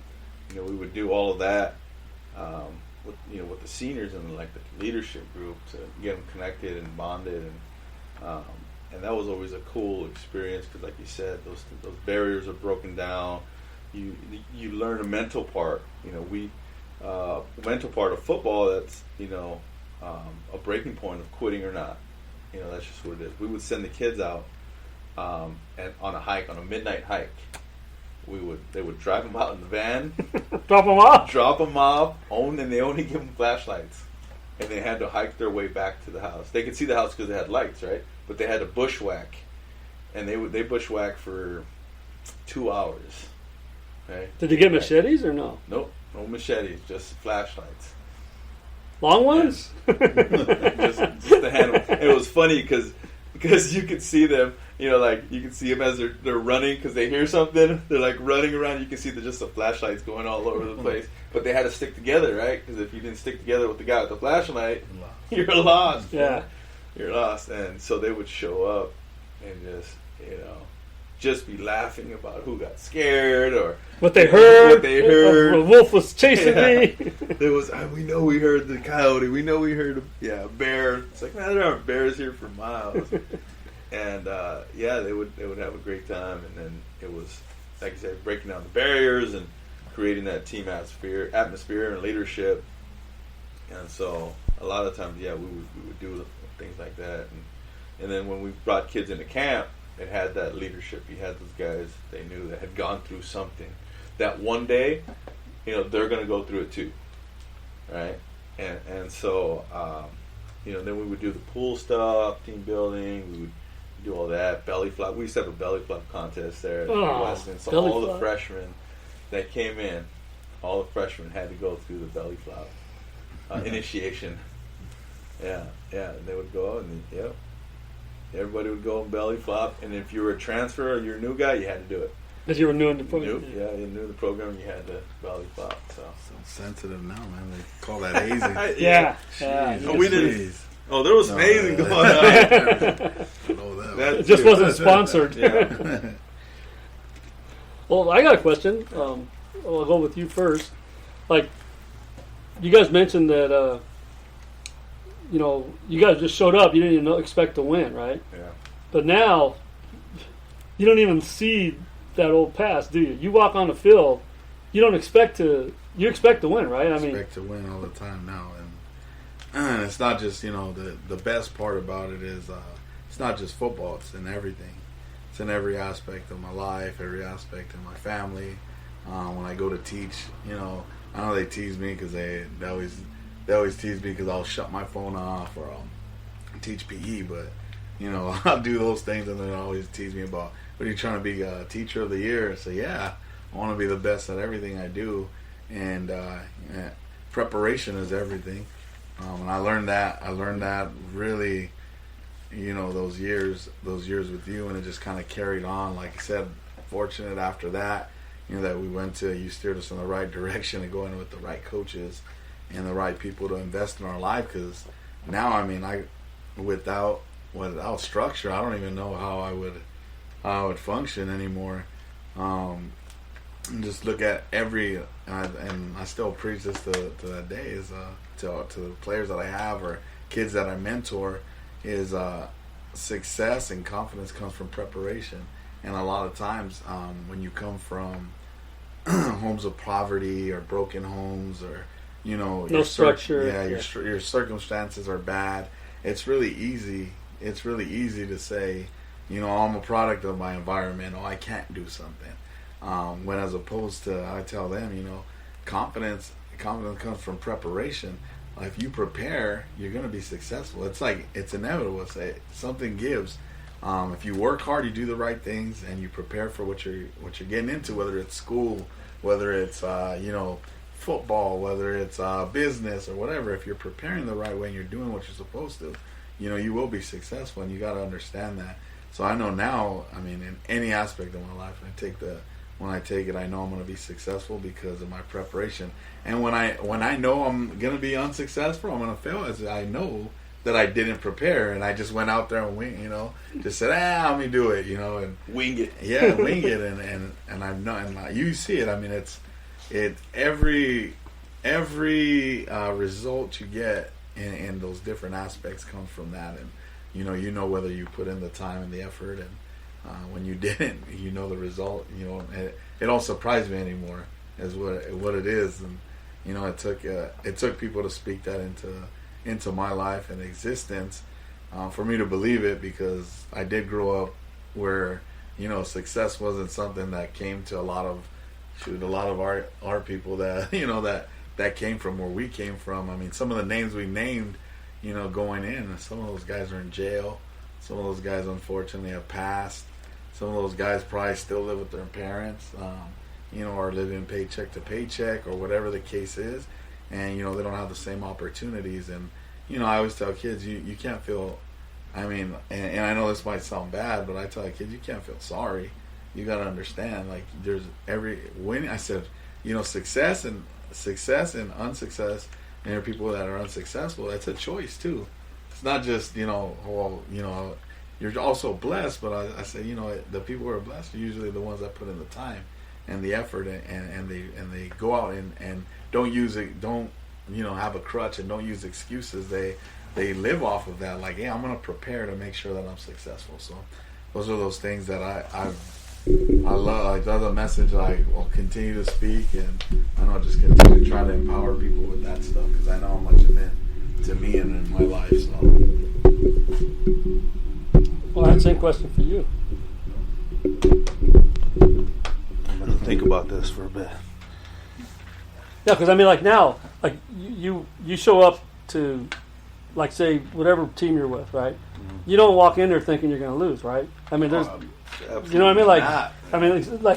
You understood what it was, why you got there, why I was so confident when I showed up, right? Because I was always preparing and always was ready, and I always wanted to give you guys the best game plan for you guys to understand it, to execute it, so you guys had a chance, or not a chance, but I was expecting to win.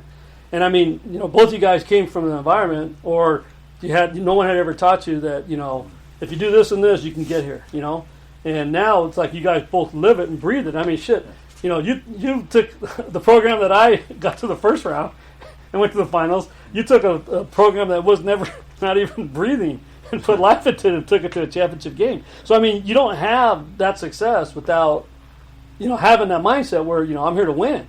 And it's not just the win-win, that's like the end product, right? It's just it's my process that gets me to what I'm going to get to. But you have that same, that's your process, or what do you think got you there, or what made you understand it? Now you go into any situation, you're going to be the best, or you want to be the best at it. Right. Yeah, and I think the competitive nature, that I've had, that I've fostered, knowing that, I'm competitive, going into a sport that I love, that I know football, I know X and O's, we can get up there and draw it up all day long, right? Get on the board, And then that same formula, as I talked about before, that same formula, and I apply it to, you know, whatever job or career that I'm in, and it's always good. You know, it's always successful, and so, you know, why change that idea?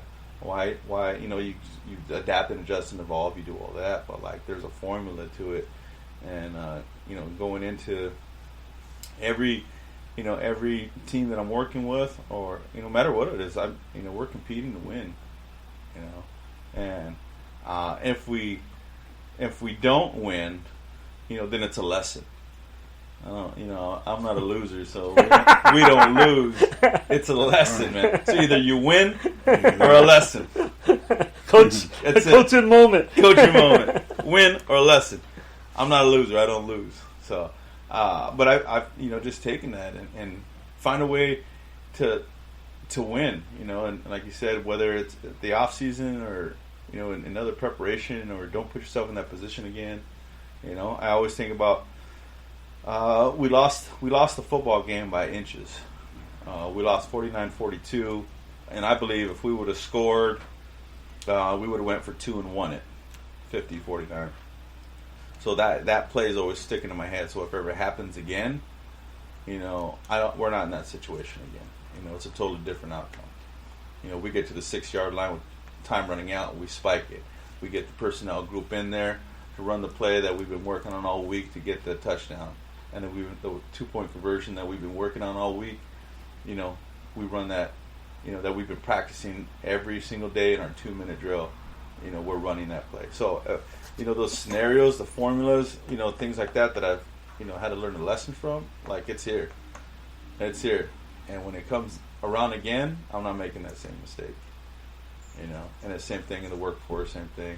You know, I've made a lot of mistakes in the workforce, you know, saying the wrong thing or... You know, speaking out of order sometimes. My filter doesn't work sometimes. Yeah. I was one time I was going to get fired in like my second week as the football coach in Lower Bro because I was insubordinate, is what I was told. Because I mowed an area to practice on in the softball field. I mowed an area that the softball field wasn't used. So that was insubordination because I didn't go through the chain of command. So I said, well, next time I'll go through the chain of command. You know, it's just things needed to get done. Do it and apologize later. Do it, apologize later. And so I do things like that every now and then. But I've learned, there's chain of command. You know, don't go around your supervisor, or if you're an assistant, don't go around your head coach. You know, don't do any of that crap. Go through the chain of command. Go through your supervisor, whoever's ahead of you.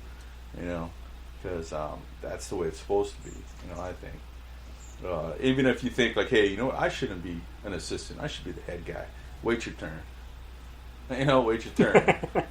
That's it. You know, you get the opportunity if you're that good or that confident. You'll get the chance. You know, to be in those positions. But don't do it wrong, you know. No, do it the way it's supposed to be done, man. And have that opportunity. So, but yeah, you know, that's when I go into it. You know, that's what I'm thinking about. You know, if I entry level, you know, I'm going to take your job at the end of it. That's my thought process. I don't know. You know, it doesn't always happen that way. But yeah, but you're thinking it, right? It's like inbred. I mean, it's like even before you step into the situation, you already thought that, you know, I'm going to be the best one here. I'm going to do the best I can. No one's going to be better than me. You know, I mean, that's how I deal in business now. Yeah. Same way. And, you know, like so many people are lazy. So many people want to cut corners. Some people want to punch a clock and get paid for nothing, right? Yeah. And if you have the attitude that we had, right, in the work process, get it done, go put your work in, work extra, show up early, stay late, right? You know, like, you know, you drop a pass. Next day after practice, every day after practice, he's begging people to stay after. The quarterback has to go do his homework, be with his girlfriend. He grabs the backup quarterback. I need 20 more passes. You know, both of you guys, you know, it's like you do that in any situation in life, and you can usually beat a lot of people. I mean, you beat, you know, top 10% just by that attitude. Yeah. That's the secret to life. That's the secret. I was successful over these last couple of weeks working construction, right? Busting concrete, right? Hardest thing I've ever done in my life. Guys. I've done a lot of different odd jobs. I've used to put in sprinkler systems. I've done stucco. I've done a lot of different things, and I've done landscaping. I've been a teacher. I've been college football coach. I've been a bartender. I've done a lot of different. You've been a bartender? Yeah, I didn't know that. I've worn a lot of different hats. Right? I've done sales, cold calls. I've done marketing. I've done work with the recreation. I've wore a lot of different hats, and going into this last couple of weeks was, I'm going to learn as much as I can.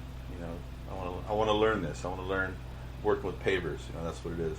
I just want to learn this. I want to see how they operate, and so every chance that I had to try and learn, whether I was shoveling type 2 gravel and throwing it into a wheelbarrow, I was also watching the foreman measure, the pavers and cutting them and fitting them around the pool, and then I'm wheelbarrowing them out and, learning how these guys, even something simple of like dumping concrete. Was I doing it right the first time? No. I was not doing it right. Right? Then you watch the guy who was doing it right and making it easier on himself, right? Work smarter, not harder. And you're just watching everything, and I don't know how to mix concrete, right? So the guys mix concrete, and I'm shoveling again, and I'm watching them mix concrete, and I say, oh, that's how it's done. The process. That's how he does that. He's like right on with the boop boop. So it's like double. It's a double and then a throw and then a double because. I just noticed that. Yeah. Because then you get the half of it, then the rest of it. But you see how he was doing it? Kind of like when you tell him, like release, right? Get your hands up. You want to go outside, you grab this hand to go this way. Right. He's like. Yeah, that's exactly it. We're so technical, huh? As coaches, we're technical. And you learn that, and you apply that, and then the process of it, right? You figure out a system. So with a jackhammer, you just don't go and jacking everything up. You're just like no, you don't do that, or the chisel, you're just not here and there. I mean, there's a way to do it. There's, it's like, to me, it's like science to it. Yeah, science to it. It's music in motion. They're not just randomly doing that. Like, even though as random as like construction seems, you go in demo, you're just breaking stuff. No, there's a pattern to it. There's a pattern to it. The guy's punching holes, pop up, pop up, pop up, pop up. And then he's going around and they're, when they're breaking the concrete, they're all the same. So you can pick them up a certain way and dump them in the wheelbarrow. It's not just random, there's a whole system to it. There's a whole formula to it. And I was just, blown away. And, at the foreman, who I think is like a masonry genius, as he's cutting all the pieces and fitting them around the pool. And I just learned so much about, if I wanted to be where he was at, could I do that? Absolutely. Is it going to take 2 weeks? No. No. It's going to take longer than that. 2 years to get an apprenticeship. Yes. Yeah. It's going to take that long. And but what I learned from that was, it was great. Also took me to a breaking point too. That on Wednesday when I must have busted about 15, 20 wheelbarrows of concrete. And you're going, have to wheel them around and take them down the hill and then dump them and then come back and do it again. And these are big pieces of concrete that had been broken, right? What was the weight? I would say each piece of concrete was probably 15, to 20 pounds. And how many in the wheelbarrow? You'd probably get about 4 pieces, 5 pieces? A little bit more than that, right? Maybe like eight pieces in there, right? Because you had to make sure you top load 160, 180 pounds. So, and then you're shrugging it, shrugging it back, and then you can't go too high with the wheelbarrow because then it has a little lip that hits the concrete or hits another lip, and you have to have little makeshift ramps. And I remember I went too high and I hit the concrete, boom, and I tipped over, and then the wheelbarrow threw me sideways, and I was trying to gather my feet. and it was soft dirt and concrete, so I slipped, it fell on the ground. Yeah, the wheelbarrow was empty. The wheelbarrow was done. Yeah, it was done. All the concrete had spilled over, made a big mess, and all I can do is just laugh and say, well, you know better than to lift the wheelbarrow up, right? Because you have to have that technique. But I was, just like trying to hurry, and when you hurry, sometimes you don't always do what you're supposed to do. And it was about 9:50. We had started at 7:30, busting the concrete, right? So from 7:30 to 9:50 was wheelbarrow after wheelbarrow, picking up concrete. My fingers are all cut up. My gloves are torn. My hands stayed stuck like this. You couldn't straighten them. I couldn't straighten them. My back was hurting. And I dumped off that last load. And I said, man, I'm done. I'm telling myself, like, you're done. You're going to quit, man. Just quit. I was telling him, just quit. And I was like, yeah, I'm just going to walk in there and say I'm done. just say, hey, guys, thanks for the opportunity, but I'm done. And I remember taking the wheelbarrow in there, putting it down, and the foreman's like, lunchtime! And I was like, oh my God. What timing, right? Like, I was broken. I was about ready to quit. I haven't quit anything, who knows how long, right? I can't even remember when I quit. And I was about ready to quit and walk away, and then that happens. And I was recharged, I was recharged because I didn't break. As much as I wanted to, and I was saying it, but I didn't break, I didn't quit, I didn't walk away. I had lunch, came back for another 2-3 hours, busting concrete again, just willing it out. And at that point, it was easy. There was no thought of quitting after that. Wow. That never came back into mind. It was just, hey, I know I got this much time. I got to pace myself. I got to, make sure I'm doing it right, not falling over, hitting the lip. I got to make sure that's, all getting done. Man, but it taught me so much. It wasn't even about going and making money. It was more about me trying to break my own spirit. Your will. My will. Yeah, my will to keep on, man. And so, those things, we do that to our kids, right? We're like, with our football program, conditioning, right? Trying to see where I can take you. Yeah. How far I can bend you before you break. You have to. Yeah, it's part of it's part of the process. Definitely teaches you a lot about people and how they think, what they operate off of, and what motivates them, what inspires them. I know that was always something I was always curious about. I know what motivated me, what inspired me when I would play and when I would do things. So I'd always like to see the individual players or kids that I thought would quit on me during the season. I would try to get them to, as bad as that sounds, but try to get them to do it before we even started the season. So, I knew ahead of time, hey, this kid isn't a kid I want to invest my trust in. But you'd also be very surprised on the kids that persevered through that stuff. And sometimes it's the ones you don't think. Yeah, they end up turning into leaders, and it's really cool. Like you said, the process of it is really cool. I always enjoyed that part of coaching. Yeah. How do you learn? Learn from the process, or are you learning? Some kids are learning, some not. You teach them how to learn, right? And then nowadays, learning is very different because it's shifting. Technology, right? No more books. Everything's all visual, pictographs, audio, right? And we look at that and say, how do we change with it or not? Do we, Yeah, you have to innovate. You have to, right? You talked about earlier with the workforce. It's where it's going to. I know that teachers are dealing with it now. Businesses. What tools do we need to give our kids now? That are going to help them in the workforce. Because what we do, football, is football, but we know that it's bigger than football. It's life beyond football, right? It's the next chapter, and now teaching our kids how to be better men, better women. We used to have a couple of female football players. There's more now than there used to be. There's pro football, women coaches, and so with that, teaching them everything we can And that's important.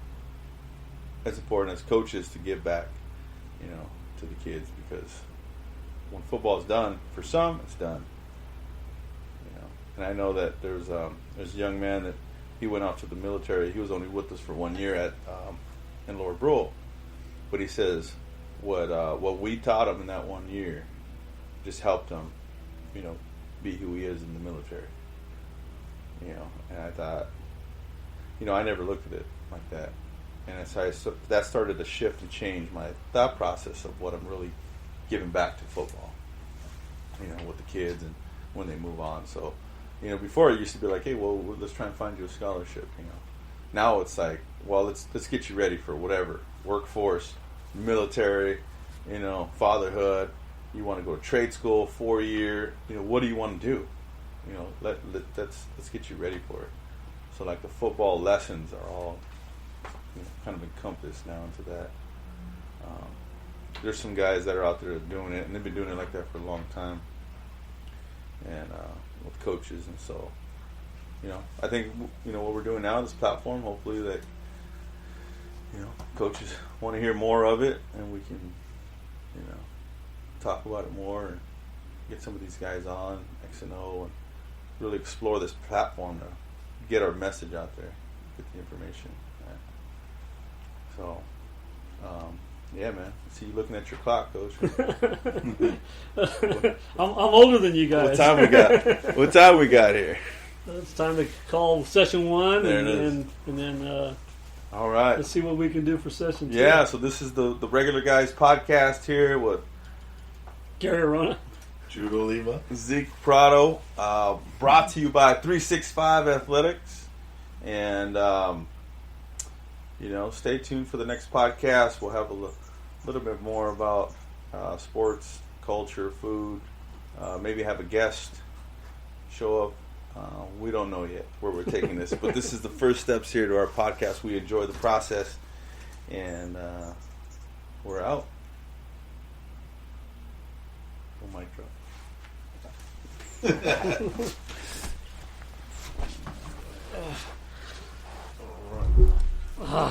You're like, my